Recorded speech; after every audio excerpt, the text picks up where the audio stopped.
Miles de mujeres formaron parte activa del sistema de exterminio nazi. No fueron víctimas ni testigos, fueron verdugos. Al caer el Tercer Reich, el destino de estas guardianas de las SS quedó en manos de los ejércitos aliados. Algunas fueron capturadas en los mismos campos de concentración donde habían ejercido el terror. Otras huyeron, quemaron sus uniformes, se vistieron como prisioneras o asumieron nuevas identidades. Los juicios llegaron, pero no para todas. Mientras unas eran ejecutadas públicamente por crímenes contra la humanidad, decenas fueron liberadas, protegidas o incluso reclutadas como espías por los servicios de inteligencia occidentales. Entre ellas, también surgió el cliché que el cine y la ficción no tardaron en explotar. La guardiana rubia, joven y atractiva, de mirada fría y uniforme impecable, que encarnaba tanto la banalidad del mal como un retorcido símbolo de poder femenino bajo el régimen nazi. ¿Qué pasó con las mujeres de las SS tras la caída del Tercer Reich? ¿Por qué la mayoría nunca fue juzgada? El origen y formación de las guardianas SS. En la Alemania nazi, el terror no fue solo obra de soldados o altos mandos. Miles de mujeres comunes se convirtieron en piezas clave del aparato de represión. Eran las Aufseherinnen, las guardianas de los campos de concentración. Todo comenzó en 1938. Las SS, viendo la necesidad de controlar a mujeres prisioneras, establecieron Lichtenburg, el primer campo femenino. Allí, Johanna Langefeld, una viuda, fue nombrada como primera supervisora jefe. Ella no era fanática nazi, pero tenía algo más importante para el régimen: experiencia en disciplina. La expansión fue rápida. En 1939 se fundó Ravensbrück, pensado para albergar a miles de prisioneras. Según un manual oficial firmado por Theodor Eicke, las guardianas tenían casi el mismo poder que los guardias masculinos. Podían ordenar, castigar, humillar, aunque no portar armas de fuego. Al principio, las SS reclutaban selectivamente. Mujeres mayores con historial disciplinario. Se exigía recomendación del partido nazi o autoridades locales. Pero pronto, ante la expansión masiva de los campos, la prioridad cambió. Querían jóvenes moldeables, más fáciles de adoctrinar. Así ingresó Dorothea Binz, apenas una adolescente. No tenía experiencia previa, pero demostró ser una recluta perfecta, obediente, dura y despiadada. Más tarde, Binz diseñaría el plan de entrenamiento para todas las nuevas guardianas. Entre 1942 y 1944, la necesidad de personal explotó. Se lanzaron campañas de reclutamiento ofreciendo alojamiento gratuito, raciones diarias, ropa y un salario superior al promedio. Muchas mujeres, como Elisabeth Volkenrath, antigua peluquera, vieron aquí una oportunidad de ascenso social rápido. El entrenamiento en Ravensbrück era brutal. Primera semana, adoctrinamiento racial intensivo. Les enseñaban que las prisioneras no eran humanas, sino amenazas biológicas. Segunda semana, técnicas de control y castigo. Tercera semana, selección de prisioneras para trabajos forzados o exterminio. Una de las primeras en destacar fue Hermine Braunsteiner, luego apodada la yegua de Majdanek. Era elogiada por su capacidad para mantener distancia emocional y aplicar castigos sin vacilación. La formación premiaba la brutalidad. Irma Grese, apenas de 18 años, recordó durante su juicio que en Ravensbrück las trataban bien. Habitaciones individuales, 3 comidas diarias, paquetes familiares. A cambio, debían someterse completamente a la doctrina SS. Las que demostraban mayor dureza ascendían rápidamente. Hildegard Leikert, llamada después la sanguinaria de Majdanek, fue promovida en solo 6 meses. Cada traslado entre campos, Ravensbrück, Auschwitz, Majdanek, era una oportunidad de ascenso. Asignaciones estratégicas colocaban a cada mujer donde su perfil fuera más útil. Gertrud Feist, con experiencia de oficina, organizaba listas de prisioneras. Elizabeth Lubka, más fuerte físicamente, supervisaba comandos de trabajo forzado en canteras. No todas comenzaron siendo crueles. Margot Drexel, por ejemplo, fue evaluada inicialmente como excesivamente dubitativa. 6 meses después, sus superiores la describieron como ejemplarmente estricta. El entrenamiento también incluía clases especiales para gestión de embarazadas y niños, como las que tomó Therese Brandel. En los campos, los bebés eran separados de las madres casi al nacer, enviados a evaluación racial o directamente exterminados. La rotación entre campos aseguraba que todas las guardianas pasaran por vigilancia de barracones, cocinas, marchas forzadas y supervisión de ejecuciones. Herta Bote sirvió en Ravensbrück, después en Stutthof, luego en subcampos de Neuengamme y finalmente en Bergen-Belsen. Esta flexibilidad era vista como un gran valor. Se fomentaba una competencia interna brutal. Hélène Masur organizó unidades de castigo que competían semanalmente. La más eficiente obtenía mejores raciones. Este sistema produjo innovaciones macabras. Ida Schreiter combinaba frío extremo e inmersión en agua helada. Lisbeth Ksok aplicaba privación de sueño en posiciones dolorosas. Las guardianas con formación médica eran particularmente peligrosas. Erika Oertel supervisaba selecciones de prisioneras basadas en rasgos físicos como color de ojos o textura de cabello. Gerda Quernheim administraba inyecciones letales en Auschwitz a prisioneras improductivas. La distancia social y lingüística era estricta. Ulla Jurs imponía que ninguna prisionera la mirara a los ojos. Ilse Forster castigaba errores al hablar alemán. Este control extremo deshumanizaba sistemáticamente a las víctimas. Cuando los aliados avanzaban en 1945, muchas guardianas intentaron desaparecer. Cazadas entre ruinas. La persecución implacable de las mujeres SS. La captura de las Aufseherinnen no fue accidental. Los aliados, asistidos por listas de personal, documentos administrativos y testimonios de supervivientes, localizaron y arrestaron a centenares de ellas en campos como Ravensbrück, Auschwitz y Bergen-Belsen. Muchas intentaron ocultarse disfrazándose de prisioneras, pero las identificaciones fueron sistemáticas y documentadas. Ravensbrück, situado a 90 kilómetros al norte de Berlín, funcionó como principal centro de formación para estas guardianas. De las aproximadamente 3.500 mujeres que sirvieron como Aufseherinnen, más de 900 recibieron entrenamiento en este campo femenino. Cuando el Ejército Rojo llegó el 30 de abril de 1945, muchas habían huido, pero otras fueron capturadas. Los soviéticos realizaron interrogatorios inmediatos y recuperaron registros abandonados que contenían datos detallados de cada mujer. En Auschwitz, evacuado en enero de 1945, las guardianas participaron en las infames marchas de la muerte o fueron redistribuidas a campos occidentales. Una lista encontrada en las oficinas administrativas reveló los nombres de 170 mujeres asignadas a distintos sectores del complejo. Con esta información, las autoridades soviéticas iniciaron búsquedas en Silesia, donde varias intentaban pasar desapercibidas cambiándose de ropa con prisioneras enfermas o fingiendo ser reclusas comunes. Sin embargo, fue en Bergen-Belsen donde se produjeron las capturas mejor documentadas gracias a la meticulosa labor británica. El 15 de abril de 1945, las tropas del general James H. Hill liberaron el campo encontrando más de 10.000 cadáveres sin enterrar y un equipo de SS aún en funciones.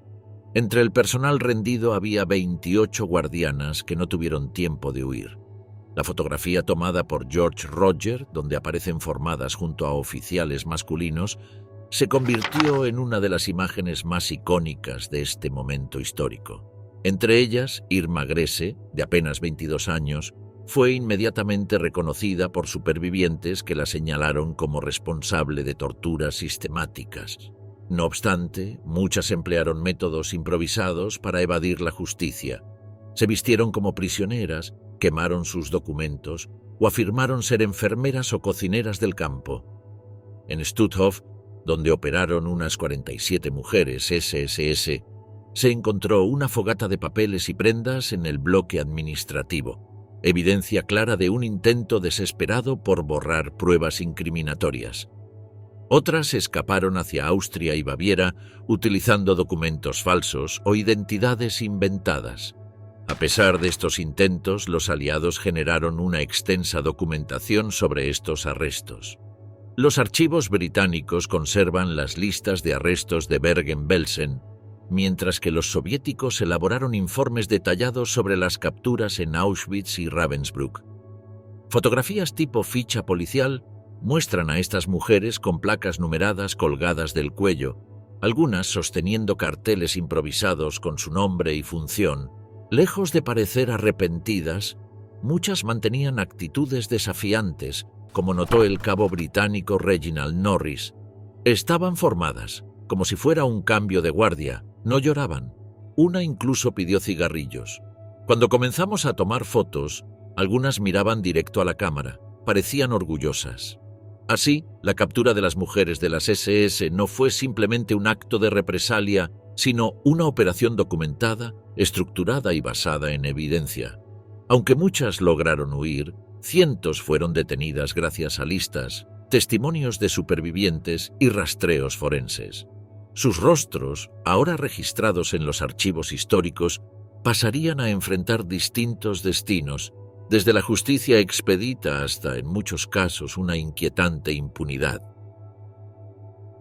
Detenidas tras el derrumbe. El tratamiento de las guardianas SS en los campos aliados.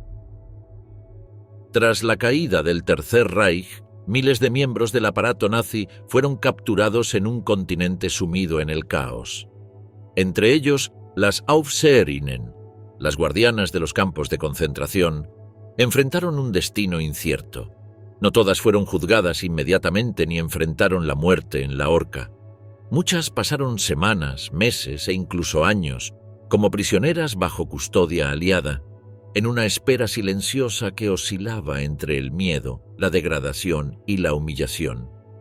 Clasificadas como criminales de guerra potenciales, las guardianas fueron internadas en centros aliados como Bergen-Belsen y Lüneburg. Recibieron raciones mínimas, fueron fotografiadas y quedaron aisladas, sometidas a interrogatorios diarios. La pérdida total de control que antes ejercían se convirtió en una tortura psicológica que, para muchas, representó el inicio de su caída.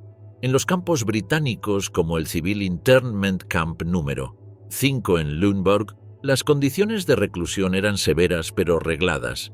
Las guardianas compartían barracas cercadas por alambradas, recibían raciones mínimas, eran sometidas a rutinas de limpieza y trabajaban en labores básicas de mantenimiento interno. Los interrogatorios se realizaban a diario, alternando preguntas directas sobre su rol en los campos con evaluaciones de su comportamiento bajo custodia. El aislamiento psicológico era una constante, prohibición de contacto con el exterior, confiscación de cartas y vigilancia constante. Para mujeres que hasta semanas antes ostentaban poder absoluto sobre la vida y la muerte de otras, la pérdida de control era devastadora. Al otro lado de Europa, el destino de las guardianas capturadas por el Ejército Rojo fue radicalmente diferente. Los soviéticos, menos interesados en procesos judiciales formales, veían a todo personal SS como cómplice directo del genocidio. Muchas guardianas fueron trasladadas a campos de trabajos forzados en Bielorrusia y Siberia. La violencia física y sexual fue una realidad amarga. Existen registros contemporáneos que documentan casos de abusos sexuales sistemáticos contra prisioneras SS, incluidos miembros femeninos. No importaba si fueran jóvenes o ancianas. Su pertenencia a la maquinaria de exterminio las marcaba como blanco legítimo del odio desatado tras años de ocupación brutal. El trato, más que una aplicación de justicia, fue en muchos casos una venganza descarnada. En las zonas de ocupación estadounidenses, el enfoque hacia las guardianas fue más administrativo. Fueron recluidas en instalaciones como el Internment Camp Moosburg, donde permanecían en condiciones relativamente estables pero estrictamente controladas. La prioridad era la obtención de información, nombres, estructuras internas de los campos, implicaciones de altos mandos. Los interrogadores americanos, en ocasiones veteranos de combate contra el nazismo, abordaban a las guardianas con una mezcla de desprecio y método. La cooperación, real o fingida, podía significar mejores condiciones de internamiento. La resistencia, meses adicionales de detención en condiciones de privación sensorial y aislamiento. Algunas de las guardianas más infames, como Irma Grese y Elisabeth Volkenrath, pasaron semanas como detenidas comunes antes de ser formalmente imputadas. No hubo trato preferente ni medidas especiales durante su internamiento inicial. Compartieron celdas improvisadas con otras mujeres de rango inferior, expuestas al resentimiento colectivo de un mundo que apenas comenzaba a comprender la magnitud de sus crímenes. La belleza de Grese en particular atrajo la atención morbosa de algunos soldados británicos, pero también su desprecio. Relatos de guardias consignan cómo fue objeto de insultos, humillaciones verbales y hostilidad continua durante su cautiverio. La espera se convirtió en tortura mental. Muchas guardianas no sabían si serían liberadas, juzgadas o ejecutadas sumariamente. El sistema legal aliado tardaba en organizar procedimientos formales, lo que prolongaba la incertidumbre. Algunas mujeres intentaron minimizar su culpabilidad durante los interrogatorios, afirmando que su labor había sido administrativa o que simplemente habían seguido órdenes. Otras, confrontadas con testigos supervivientes, comprendieron que el silencio ya no sería una defensa efectiva. En algunos campos improvisados bajo control británico, los informes médicos mencionan casos de guardianas que desarrollaron trastornos psicosomáticos, insomnio severo, parálisis histeriforme, episodios de mutismo selectivo. Sin embargo, no hubo programas sistemáticos de asistencia médica o psicológica para ellas. La prioridad era la custodia estricta, no la rehabilitación. Entre las guardianas detenidas, las diferencias de comportamiento comenzaron a marcarse rápidamente. Algunas mantenían una actitud desafiante, aferradas a la ideología perdida del Tercer Reich. Otras imploraban piedad, asegurando haber sido meras piezas menores en una maquinaria que nunca comprendieron del todo. Hubo casos documentados de suicidios en custodia, aunque en menor medida que entre los oficiales SS de mayor rango. La falta de expectativas de salvación y el peso de los testimonios que empezaban a surgir contra ellas quebraron la resistencia psicológica de muchas. La transición de verdugo a prisionera no fue inmediata ni homogénea. Para algunas, fue un proceso lento de degradación y deshumanización inversa. El uniforme que antes imponía temor ahora era un símbolo de vergüenza. El mismo cuerpo que una vez marchó al ritmo marcial de la victoria nazi se encogía ahora en rincones fríos, bajo la vigilancia de antiguos enemigos. La fase de internamiento representó, para las mujeres SS capturadas, un limbo amargo entre su pasado de poder absoluto y el juicio inevitable o el olvido burocrático. Allí, sin la protección del régimen que habían servido, enfrentaron por primera vez la realidad de sus actos, o en muchos casos, la consecuencia inevitable de su indiferencia criminal. En los campos de prisioneros aliados, las Aufseherinnen dejaron de ser símbolos del terror para convertirse en meros números en listas de detenidos. Pero el peso de sus crímenes, aunque temporalmente silenciado por el encierro, aguardaba inexorable en los expedientes judiciales que se preparaban en salas de interrogatorio iluminadas por bombillas desnudas. La caída había comenzado y ya no habría marcha atrás. El proceso de selección para determinar quiénes serían llevadas a juicio y quiénes no fue caótico y desigual.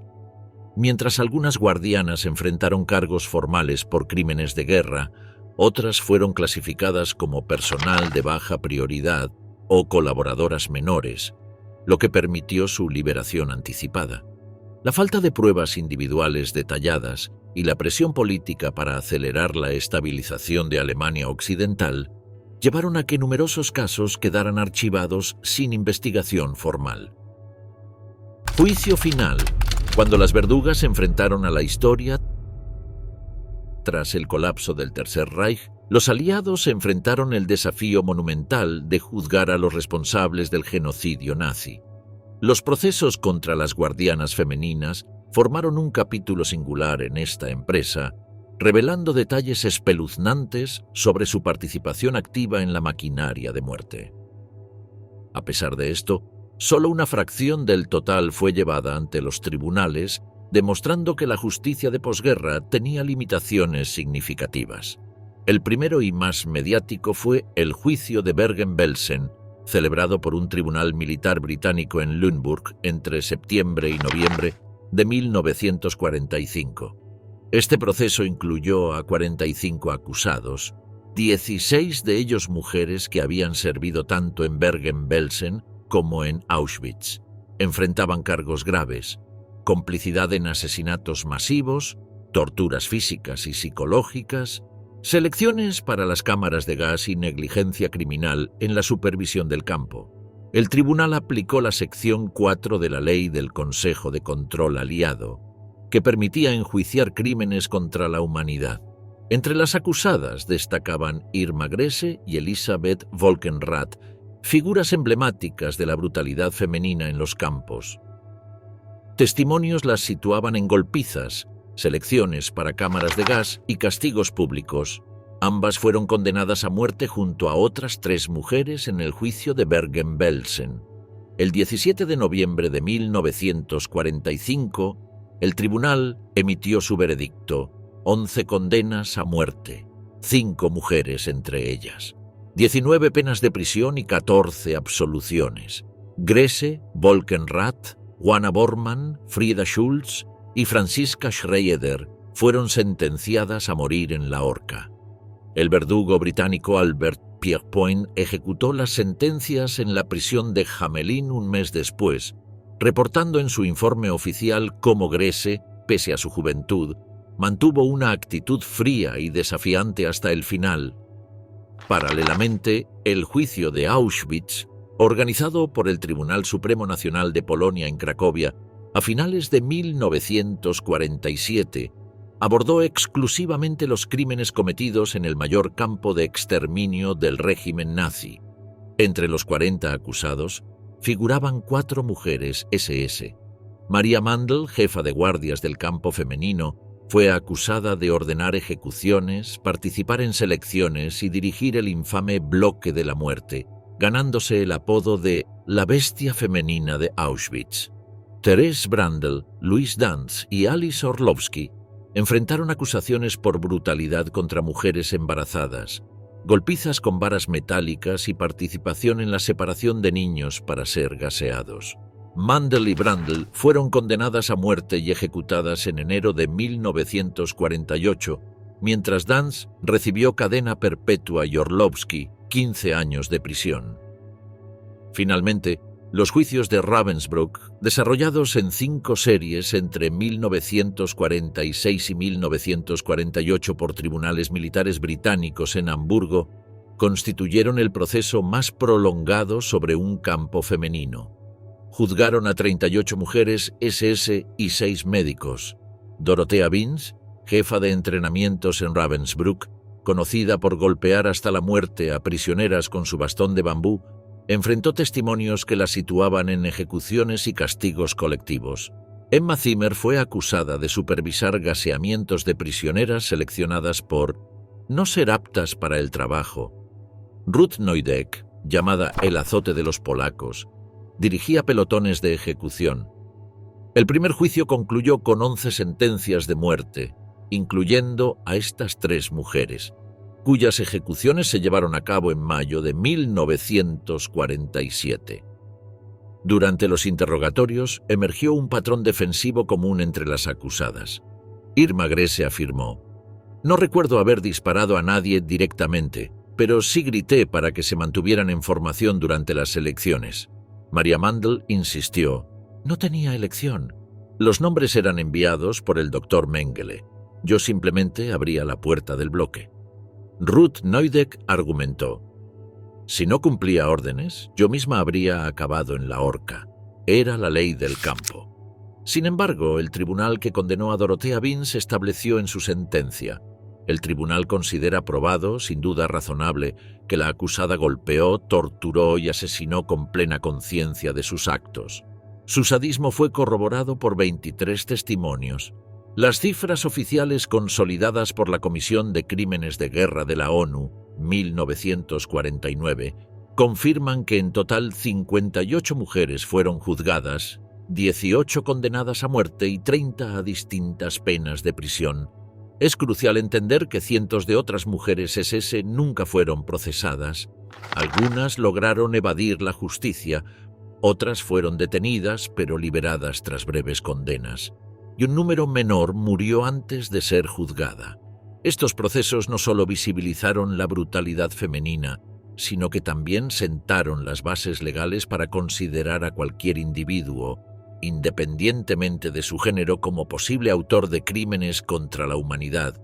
Los nombres de Grese, Vince, Mandel o Volkenrath se convirtieron en sinónimo de brutalidad, y sus juicios sentaron un precedente que continúa resonando en los tribunales internacionales del siglo XXI, ahorcadas sin perdón, las SS que pagaron con la vida. Al finalizar la guerra, mientras el mundo procesaba la magnitud del horror nazi, los tribunales militares aliados ejecutaron a un pequeño grupo de mujeres que no habían sido meras observadoras, sino ejecutoras activas del terror en los campos.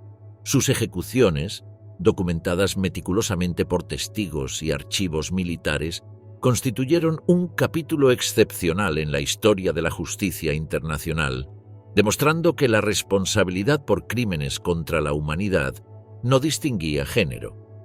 El caso más emblemático fue el de Irma Grese. Nacida en 1923, ingresó al Cuerpo Auxiliar Femenino de las SS con apenas 18 años. Tras su entrenamiento en Ravensbrück, fue enviada a Auschwitz, donde ascendió rápidamente hasta convertirse en supervisora. En 1945 fue transferida a Bergen-Belsen, donde permaneció hasta su captura por tropas británicas el 15 de abril. Durante el juicio, los testimonios detallaron cómo seleccionaba personalmente mujeres para las cámaras de gas, azotaba con látigo de cuero a quienes no la saludaban y liberaba perros de ataque contra prisioneras indefensas. Supervivientes relataron actos de humillación sexual y violencia gratuita que realizaba con aparente placer. Grese fue condenada a muerte el 17 de noviembre de 1945, con solo 22 años.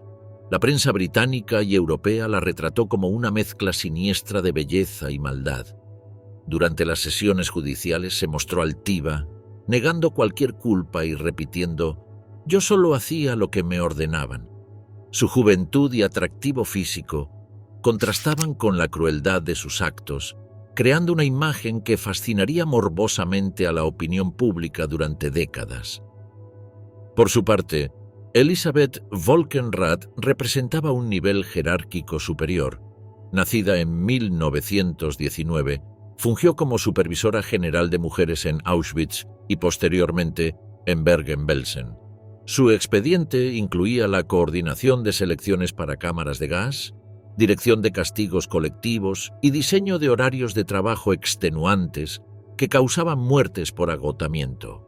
Durante el juicio, múltiples testigos la identificaron como responsable directa del envío de centenares de mujeres a los crematorios. Una superviviente declaró que Volkenrath firmaba papeles con la misma frialdad con la que se pide un café. Su rol administrativo no disminuyó su responsabilidad, sino que demostró la participación femenina a niveles organizativos del genocidio. Juana Bormann, apodada la mujer de los perros, era temida por utilizar canes entrenados para torturar prisioneras. Nacida en 1893, era una de las guardianas de mayor edad en Bergen-Belsen.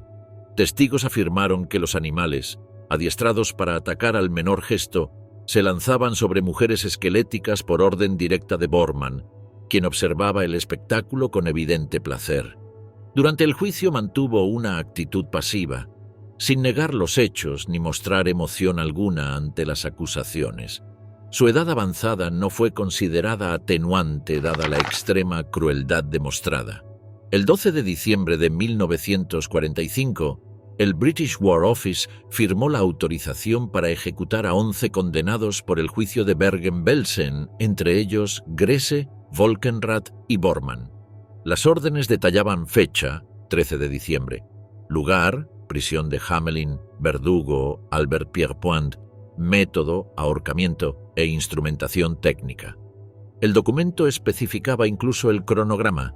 Cada ejecución debía realizarse con 30 minutos de diferencia para permitir la inspección forense de cada cuerpo. Albert Pierrepoint, el verdugo británico encargado de ejecutar a los condenados de Bergen-Belsen, cumplió las sentencias de forma rápida y precisa.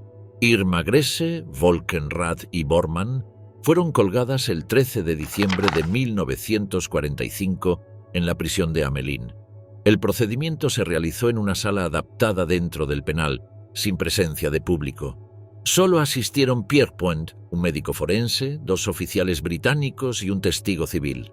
Los cuerpos fueron fotografiados para constancia legal y enterrados en fosas anónimas dentro del cementerio penitenciario. Según el informe forense del Dr. James Wallace, la muerte fue instantánea por fractura cervical en todos los casos, sin signos de lucha, ya que las ejecuciones fueron realizadas conforme a protocolo, sin excesos de violencia ni fallos técnicos. Además de las ejecutadas en Hamelin, otras guardianas SS fueron sentenciadas a muerte por tribunales militares soviéticos y polacos entre 1946 y 1948. Maria Mandl y Therese Brandl fueron ejecutadas en Cracovia en 1948 tras el juicio de Auschwitz. Dorothea Binz enfrentó la horca en mayo de 1947 después del juicio de Ravensbrück. Cada una había sido condenada por torturas, participación en asesinatos masivos y crímenes contra la humanidad sistemáticos. Las ejecuciones de mujeres SS representaron un acto jurídico sin precedentes. Por primera vez en la historia moderna, tribunales militares reconocieron formalmente la participación activa de mujeres en crímenes de guerra y aplicaron la pena capital sin distinción de género. La figura de Irma Gresse se convirtió en un ícono siniestro del nazismo femenino y su ejecución, junto a las de Volkenrath y Bormann, marcó el destino de una minoría de mujeres que cruzaron la línea entre obediencia y crueldad activa, convirtiéndose en arquitectas conscientes del horror implementado en los campos de concentración. Impunidad garantizada. Las verdugas que el mundo dejó libres. Tras el desplome del Tercer Reich en mayo de 1945, el aparato judicial aliado emprendió una persecución limitada contra criminales de guerra nazis. Sin embargo, el destino de muchas guardianas de campos de concentración tomó un rumbo distinto al esperado. Aunque algunas fueron juzgadas y ejecutadas, la mayoría recibió penas mínimas, obtuvo reducciones por buena conducta o simplemente desapareció en la Alemania de posguerra, mezclándose con la población civil bajo nuevas identidades.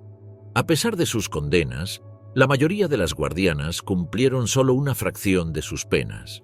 La política de reconstrucción de Alemania Occidental, impulsada por la incipiente Guerra Fría, facilitó su liberación anticipada. Muchas encontraron empleo bajo nuevas identidades, mientras sus víctimas sobrevivientes denunciaban la falta de justicia. Los registros carcelarios conservados en la prisión de Hamelin ilustran este patrón. El expediente número 407 documenta como Herta Bote, condenada a 10 años por brutalidad en Ravensbrück y Bergen-Belsen, fue liberada en diciembre de 1951 tras cumplir solo 6. Durante el juicio, testigos la habían identificado golpeando a prisioneras con una pala de madera hasta dejarlas ensangrentadas. Su defensa fue simple: no golpeaba fuerte, solo un poco para que se mantuvieran en orden.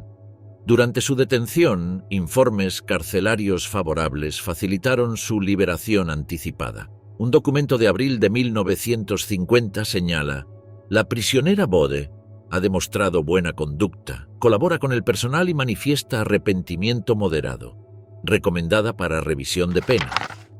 Este tipo de informes fue común entre las guardianas encarceladas, permitiéndoles argumentar su reinserción y conseguir reducciones sustanciales.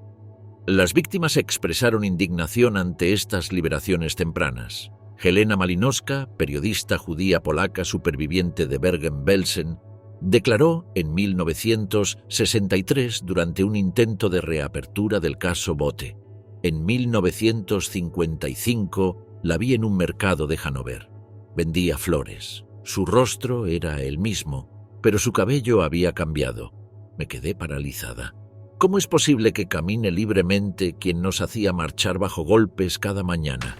El proceso de desnazificación distinguía entre líderes ideológicos y colaboradores, permitiendo que muchas Aufseherinnen se beneficiaran de clasificaciones como Mitläuferin, simpatizante pasiva. Entre 1949 y 1954, decenas de guardianas SS fueron liberadas por decisión directa de los gobiernos aliados, especialmente británicos y estadounidenses. El gobernador militar estadounidense Lucius D. Clay, responsable de la zona americana, justificó estas medidas en una carta oficial de 1950. No todos los sentenciados por crímenes de guerra participaron en asesinatos. Algunos simplemente cumplieron funciones secundarias.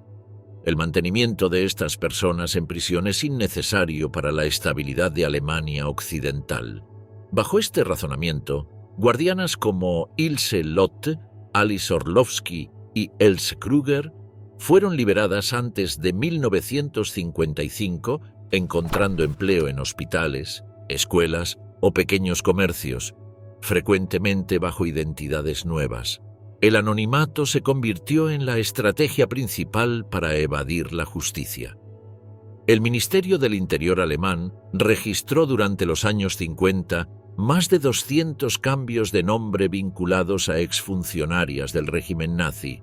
Una de ellas fue Erna Petry, condenada en 1961 por asesinar a 6 niños judíos en Ucrania, quien había vivido durante años como Erna Schiffer en Baviera.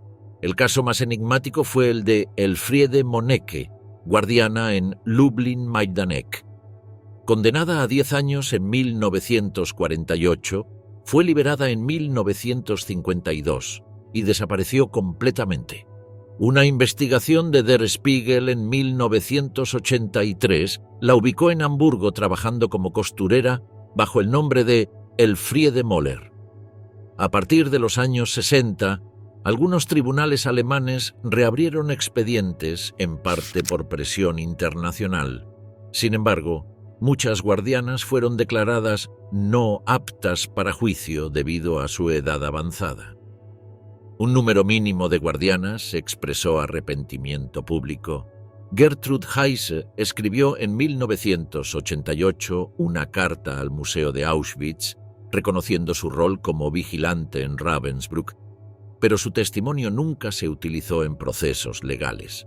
La gran mayoría prefirió el silencio como estrategia defensiva. Como resumió el historiador Johannes Tuchel, las guardianas que sobrevivieron a la guerra lo hicieron gracias a 3 factores: su anonimato, su género, que las colocaba fuera del foco judicial, y la desidia de una Europa que pronto quiso olvidar. Las cifras finales son elocuentes. De aproximadamente 3.500 mujeres SS en los campos, solo 200 fueron procesadas judicialmente. De estas, 18 fueron condenadas a muerte, 115 recibieron penas de prisión, más de 70 obtuvieron liberación anticipada y al menos 200 cambiaron legalmente de identidad. Mientras los nombres de Irma Grese o María Mandl quedaron grabados en los anales del horror nazi, la mayoría regresó a la vida civil, se casó, trabajó y murió en vejez, sin enfrentar juicios adicionales ni mostrar remordimiento. Tras sus liberaciones, muchas antiguas guardianas SS lograron reintegrarse discretamente en la vida civil alemana. Algunas encontraron empleo en hospitales, fábricas o como maestras en escuelas rurales, donde su pasado permaneció oculto gracias a documentos de identidad nuevos o simples omisiones voluntarias en sus historiales. La ausencia de un escrutinio público efectivo, sumada a la necesidad de reconstruir rápidamente Alemania Occidental, facilitó que mujeres responsables de crímenes atroces retomaran vidas aparentemente normales. Este silencioso proceso de reintegración, casi nunca registrado en expedientes oficiales, contribuyó a que el recuerdo de sus actos se desdibujara en la memoria colectiva de la posguerra. Espías del enemigo. Las nazis que trabajaron para los aliados. Al finalizar la Segunda Guerra Mundial, Europa quedó dividida entre bloques ideológicos irreconciliables. El Occidente, liderado por Estados Unidos y Reino Unido, buscaba reconstruir Alemania Occidental como bastión anticomunista.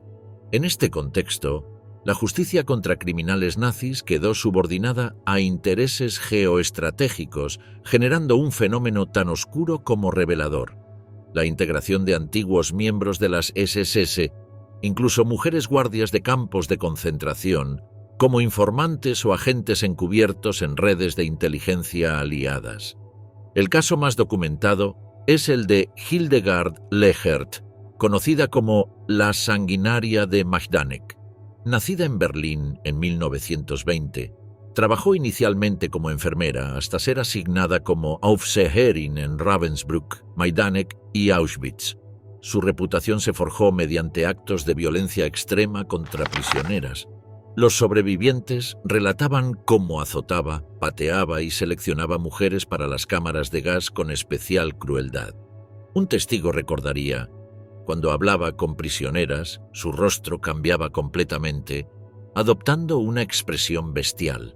Tras ser arrestada en 1947 por autoridades polacas, fue juzgada durante los procesos de Lublin. El Tribunal Nacional Supremo de Polonia la condenó a 15 años de prisión por su participación directa en asesinatos de prisioneros.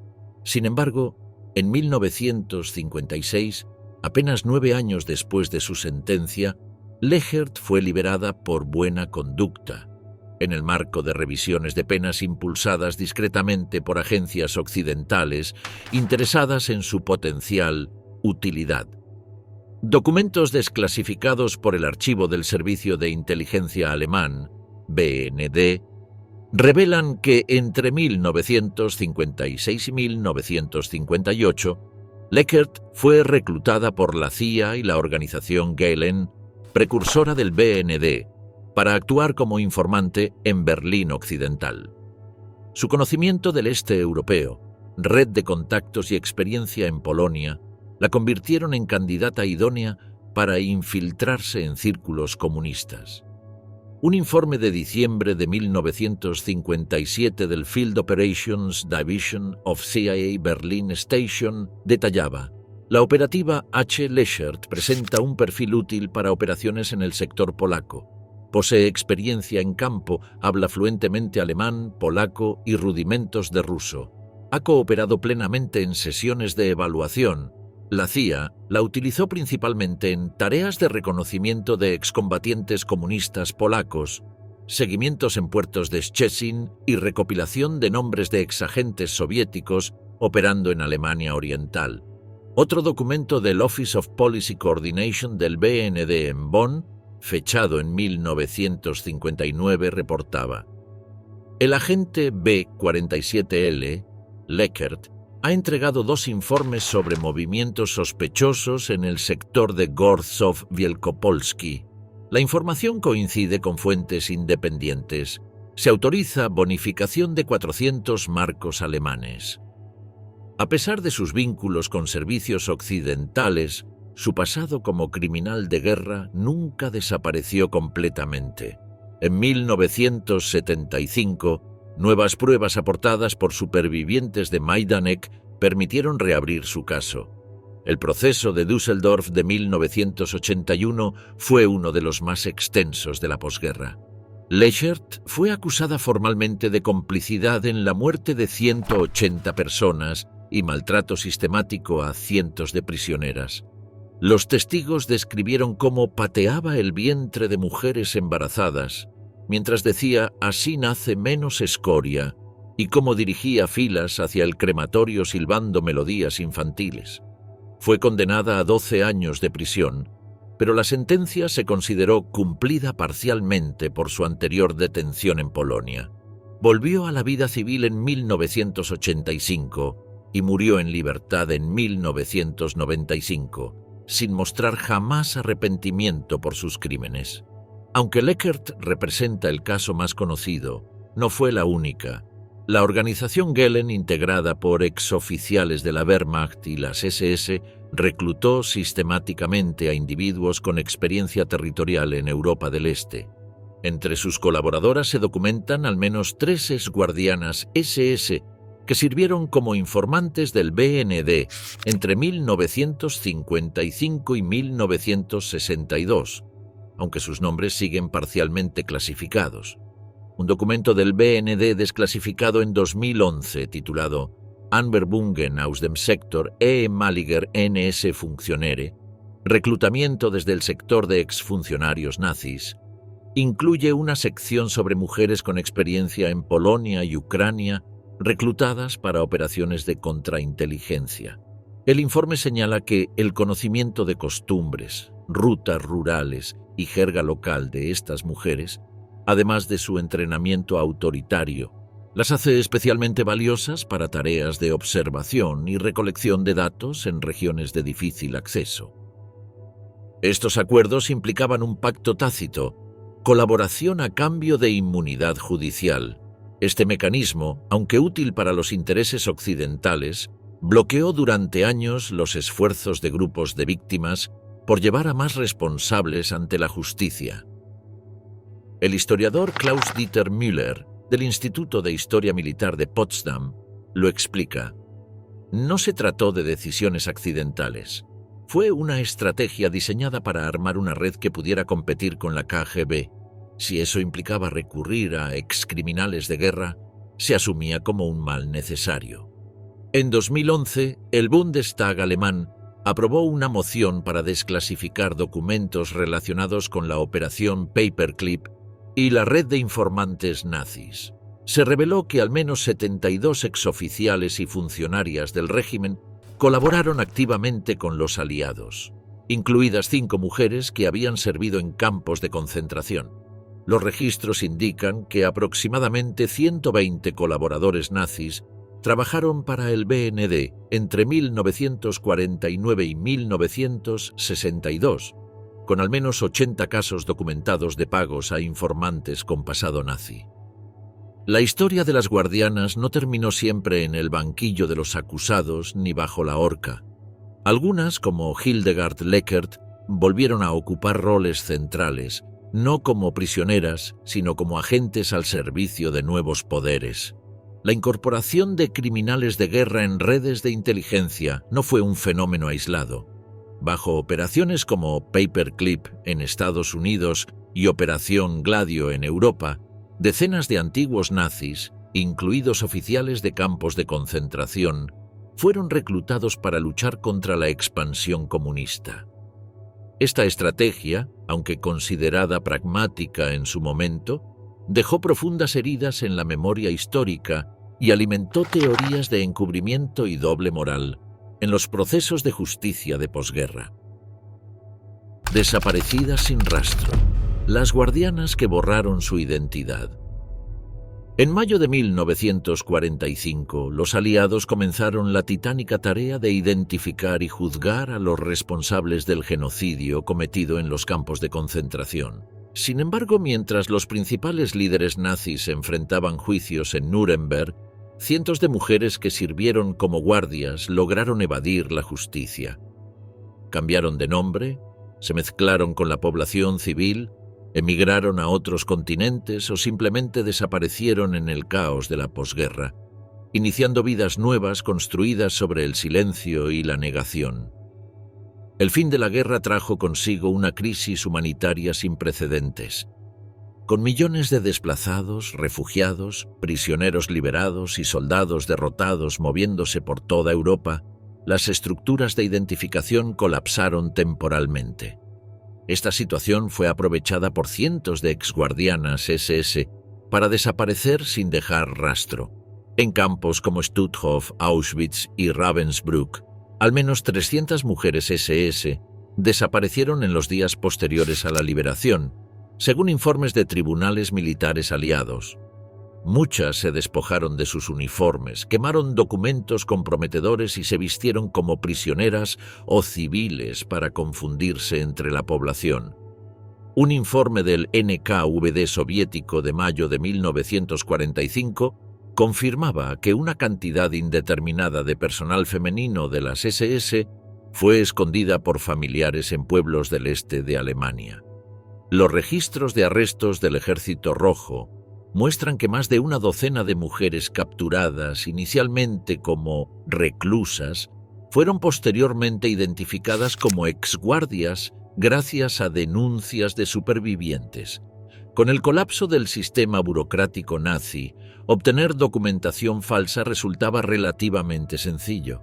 Muchas guardianas recurrieron a papeles robados a civiles muertos o formularios abandonados por la Wehrmacht o la Cruz Roja alemana, adaptando identidades ya existentes. En otras ocasiones adoptaban nombres comunes y no registrados, aprovechando la destrucción de archivos municipales por los bombardeos aliados.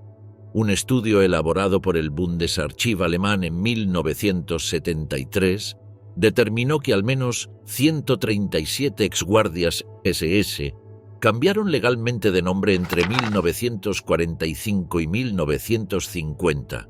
Algunos expedientes incluyen anotaciones como «no localizable bajo nombre de soltera ni casada» o «se sospecha que reside en Hesse bajo nombre falso». Muchas guardianas desaparecieron utilizando documentos falsos, cambiando de nombre o emigrando a países como Argentina y Brasil, donde las estructuras migratorias débiles facilitaron su escape. La falta de registros y la destrucción documental permitieron que cientos vivieran impunemente durante décadas. Aunque en menor número que los hombres, se ha documentado que al menos una docena de guardianas escaparon hacia el hemisferio sur. La historiadora Mary Fulbrook menciona en su libro Reckonings, Legacies of Nazi Persecution el caso de Gisela K. Swing, antigua guardiana en Lublin, que embarcó desde Génova en 1948 hacia Buenos Aires usando el pasaporte de una víctima de bombardeo. Registros migratorios argentinos descubiertos en 2003 por el Centro Wiesenthal revelan que mujeres jóvenes solteras de origen alemán arribaron entre 1946 y 1952 con documentos expedidos por la Cruz Roja Internacional, organización que, sin saberlo, facilitó el escape de muchos nazis al ofrecer papeles de desplazados sin nacionalidad. Estas mujeres llegaban como enfermeras, maestras o amas de casa, categorías que no levantaban sospechas en los controles de inmigración. Con el paso de los años, y gracias a esfuerzos de supervivientes, investigadores y centros de memoria, muchos casos impunes comenzaron a reabrirse en Alemania Occidental. A partir de 1958, con la creación de la central Stelle der Landesjustizverwaltungen, Oficina Central para la Investigación de los Crímenes del Nazismo, se inició el rastreo sistemático de antiguas guardianas desaparecidas. Sin embargo, los resultados fueron limitados. Elfriede Mohnecke, guardiana en Lublin y Ravensbrück, condenada en 1948 a 10 años y liberada anticipadamente en 1952, desapareció completamente de los registros públicos. Una investigación periodística de Der Spiegel la ubicó en 1983 en Hamburgo, trabajando como costurera bajo el nombre de Elfriede Müller. Se negó a declarar y no se pudo reabrir el caso debido a tecnicismos legales y prescripción de delitos. La legislación alemana presentó numerosos obstáculos para el procesamiento efectivo. Durante años, las penas por complicidad en asesinatos eran mínimas y la falta de pruebas documentales individuales permitía absoluciones frecuentes. Además, hasta 1979, muchos crímenes no eran considerados imprescriptibles bajo el Código Legal alemán. Un informe del Ministerio de Justicia de 1985 reconocía que la combinación de leyes antiguas, falta de documentación y voluntad política limitada impidió en muchos casos el ejercicio pleno de la justicia. Esta realidad jurídica permitió que incluso mujeres reconocidas por múltiples testigos fueran liberadas por razones humanitarias o técnicas. Las mujeres que sirvieron como guardias en los campos de concentración no solo participaron en uno de los sistemas de exterminio más brutales de la historia, sino que muchas lograron escapar de cualquier rendición de cuentas. El caos de la posguerra, los vacíos legales, la falta de voluntad política y las propias redes sociales alemanas facilitaron su desaparición. Cambiaron de nombre, se mezclaron con los supervivientes, emigraron a países sin extradición y vivieron vidas anónimas mientras sus víctimas seguían marcadas por el horror vivido. El éxodo de criminales de guerra utilizó redes clandestinas conocidas como rutas de ratas, establecidas con la ayuda de simpatizantes locales, clérigos y funcionarios de la Cruz Roja. Desde Génova o Marsella, muchos cruzaban hacia América Latina usando pasaportes falsificados o certificados de desplazados. Aunque la mayoría de los fugitivos fueron hombres, registros recientes indican que numerosas mujeres vinculadas a crímenes de guerra también emplearon estos canales para huir. La fuga prohibida, la única guardiana salvada por prisioneras. En el oscuro catálogo de mujeres que sirvieron como guardias en los campos de concentración del Tercer Reich, Johanna Langefeld representa un caso único y desconcertante. Mientras la mayoría de sus compañeras fueron recordadas por su brutalidad, Langefeld fue la única mujer de las SS conocida que recibió ayuda para escapar de prisión por parte de antiguas prisioneras. Lo extraordinario de su historia no es solo la fuga en sí, sino la razón tras ella. Su trato comparativamente más humano hacia las internas durante su servicio como supervisora en Ravensbrück y Auschwitz. Johanna Langefeld nació en Essen en 1900 en una familia profundamente nacionalista y luterana. Quedó viuda a los 26 años y se vio obligada a criar sola a su hijo, sobreviviendo como profesora de economía doméstica. A pesar de no ser una ideóloga nazi ni fanática antisemita, fue reclutada por la SS en 1937 debido a su disciplina y capacidad organizativa. Inicialmente dirigió un reformatorio para mujeres catalogadas como asociales, prostitutas, ladronas y mendigas, antes de ser transferida al campo de Lichtenburg y posteriormente a Ravensbrück, donde ascendió a Oberaufseherin, supervisora jefe, en 1939. Durante su tiempo en Ravensbrück y Auschwitz, 1942, Langefeld mantuvo un perfil distintivo. A diferencia de figuras como Maria Mandel o Irma Grese, no existen registros de actos de crueldad directa o sadismo de su parte. Múltiples testimonios indican que intervino para evitar castigos brutales. Protegió a prisioneras embarazadas y se negó a participar en las selecciones para la cámara de gas. La superviviente polaca Wanda Wozniak testificó en 1947. Nunca levantó la voz. Escuchaba cuando le hablábamos. Evitó que nos llevaran a la celda de castigo más de una vez. No era una amiga, pero sí era distinta. Margarete Buber-Neumann, presa política comunista alemana, recordaba: Langefeld era autoritaria pero no inhumana. Tenía un sentido de justicia que no era común entre las SS. Le molestaba el sadismo de las otras mujeres. Estos testimonios, aunque no la absuelven de su pertenencia al sistema concentracionario, revelan una figura compleja que mantuvo ciertos límites éticos incluso dentro de la maquinaria de represión nazi. Tras la derrota alemana, Langefeld fue arrestada por fuerzas estadounidenses en diciembre de 1945. Pasó varios meses en un campo de prisioneros en Baviera antes de ser extraditada a Polonia en 1946 para ser juzgada por sus actividades en Auschwitz. Las autoridades polacas planeaban incluirla en el gran juicio de Auschwitz, que tendría lugar en Cracovia en 1947. Fue trasladada a una prisión en esta ciudad, donde permaneció en aislamiento mientras se preparaban los cargos preliminares, que la señalaban como responsable de supervisar transportes de prisioneros y mantener contacto con médicos del campo. Sin embargo, un hecho inusitado comenzó a gestarse. Contrariamente a lo ocurrido con otras guardianas, un grupo de exprisioneras polacas comenzó a enviar cartas y firmar peticiones dirigidas a la Fiscalía solicitando que no se la condenara como criminal de guerra.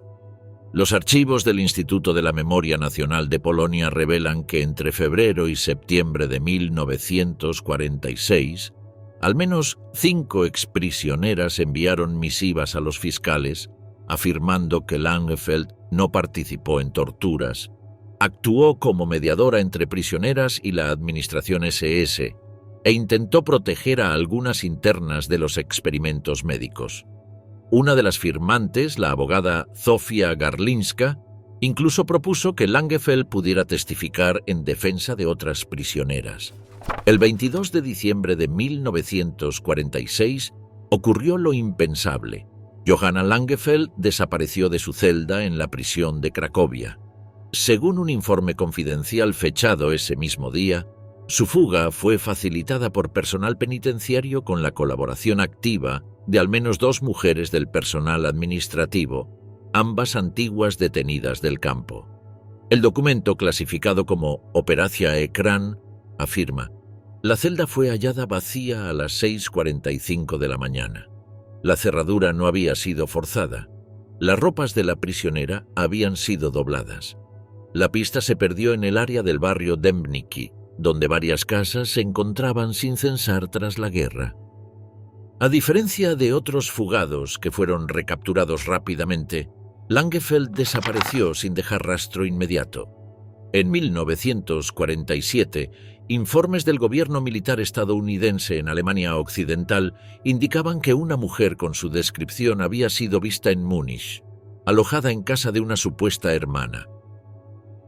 Investigaciones posteriores del Servicio de Seguridad Interior alemán confirmaron en 1960 que Langefeld vivía bajo su propio nombre en el barrio de Mussach, Múnich, desde 1957, tras un período de ocultamiento en un convento bávaro. Sorprendentemente, nunca fue arrestada nuevamente. Las autoridades consideraron que su colaboración con la resistencia polaca y la falta de pruebas directas no justificaban reabrir el caso. Murió en libertad en 1974 a los 73 años y fue enterrada sin ceremonia pública. Su historia permaneció oculta durante décadas hasta que el historiador polaco Artur Chmielewski redescubrió el caso en 1999 al revisar archivos no clasificados. Entre los documentos hallados figuran transcripciones de testimonios de prisioneras en su defensa, informes carcelarios del día de su desaparición y cartas privadas entre fiscales polacos discutiendo el dilema ético de juzgarla. Andrea Ridle, directora del Memorial de Ravensbrück, declaró en 2011: el caso Langefeld obliga a repensar la simplificación del rol de las mujeres en los campos. Ella fue parte del sistema, sí, pero también representó una grieta de humanidad en un entorno absolutamente inhumano. Durante la existencia de los campos de concentración del Tercer Reich, la mayoría de las guardianas femeninas participaron de manera activa en las estructuras de represión y exterminio. Sin embargo, algunas pocas fueron recordadas por comportamientos que, en comparación con sus contemporáneas, reflejaron actitudes diferenciadas. Estos casos, aunque aislados, han sido documentados en diversos procesos judiciales y testimonios de supervivientes. Una de las figuras más citadas es Louise Brunner, quien ocupó el cargo de jefa de prisioneras en Auschwitz. Brunner, a diferencia de otras supervisoras, fue mencionada en varios testimonios como alguien que en ocasiones protegió a determinadas internas de castigos severos. Según declaraciones registradas en los archivos de los juicios de posguerra, Brunner procuraba asignar a algunas prisioneras tareas menos peligrosas o físicamente extenuantes, aunque su posición de autoridad la vinculaba directamente al sistema de opresión del campo. Estas acciones individuales fueron interpretadas en los testimonios como una forma de mitigación relativa. Tras la guerra, Louise Brunner fue arrestada y procesada. Si bien fue condenada por su rol en Auschwitz, los informes contemporáneos señalaron que su perfil fue considerado menos brutal en comparación con otras guardianas procesadas. Otra figura mencionada en este contexto es Elizabeth Marshall, enfermera jefe en el campo de Ravensbrück. Marshall desempeñó funciones médicas dentro de un sistema que incluía experimentos y selecciones para exterminio.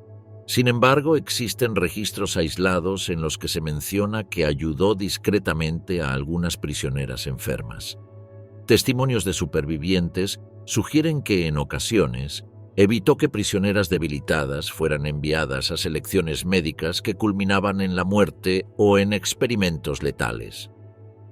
A pesar de estos actos documentados, Marshall fue juzgada tras la guerra y condenada por su participación activa en las estructuras de exterminio. Su caso ilustra cómo, incluso dentro de roles médicos, la colaboración con el régimen fue suficiente para garantizar una condena.